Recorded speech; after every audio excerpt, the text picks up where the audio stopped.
I remember when I became a kumu and they kept saying this word scaffolding, scaffolding, scaffolding. I'm like, what is scaffolding, you know? And then I learned how crucial scaffolding is when teaching.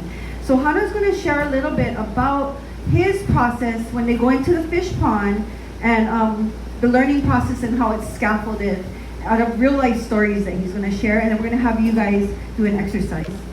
So again, when Maile first proposed this to me, I was like, what the scaffolding. And she's like, it's not scaffolding. It's scaffolding. Well, most people call it scaffolding.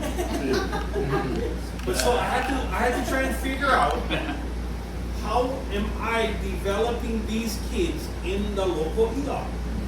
And so it all came just rushing to me one time because I had to deal with this non-Kanaka scientist. So the non-Kanaka scientist came to the fish pond.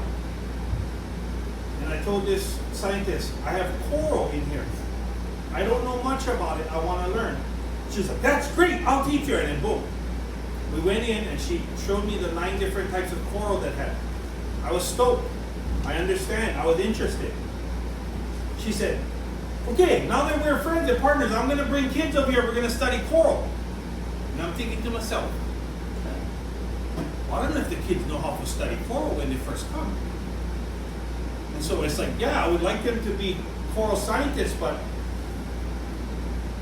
kids don't just jump in and then learn one advanced technique right off the beginning. And so again, she came, and before I had one scaffolded system, she was taking 2nd graders to go learn about coral. And when she took the kids in the water, they didn't even care about the coral. They didn't even care. She had a hard time even like trying to tell them about the coral. So that was the point where I like, oh, these guys got to go for now first level and level up. And coral scientists might be the last level. Okay, so Maile always talk about, okay, where do you want them to be? And then you work backwards. Back mapping. Perfect. Okay? So if I like them to be coral scientists, they got to learn all how to set rock wall, they got to move big rocks, they got to move medium-sized pohaku, they got to move small pohaku. Oh shucks, right there, the whole scaffolding system. First thing you do, ili, the smallest pohaku. Sort them for uncle. We're going to use this later. And then you introduce to the smallest life forms and the smallest physical activity you can do. Okay, uncle need you for smash that. Do that well so you can go to the next level. What is the next level? The haka, the medium-sized rocks. I need you for sort and then carry those medium-sized rocks.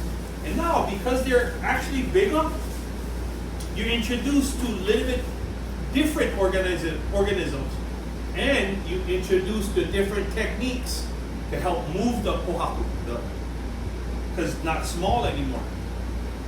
If you do the first level good, move on to the second, hakaka. If you do the second level good, you move on to the niho, the bigger stones.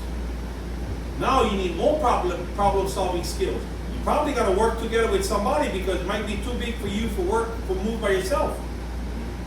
So again, you start to see not only physically, but mentally, they're leveling up. And so once you're able to sort and move the small ones, move and sort the medium ones, move and sort the big ones, now you can go uha umu pohaku.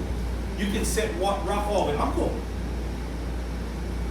Going through these levels, now they introduce the different life forms in the pond. And by the time you get to the big pohaku, that's when you introduce to the bigger life forms in the pond. But every step was a scaffolded progression, so they're ready for meet the next organism. They're ready for meet the new physical challenges.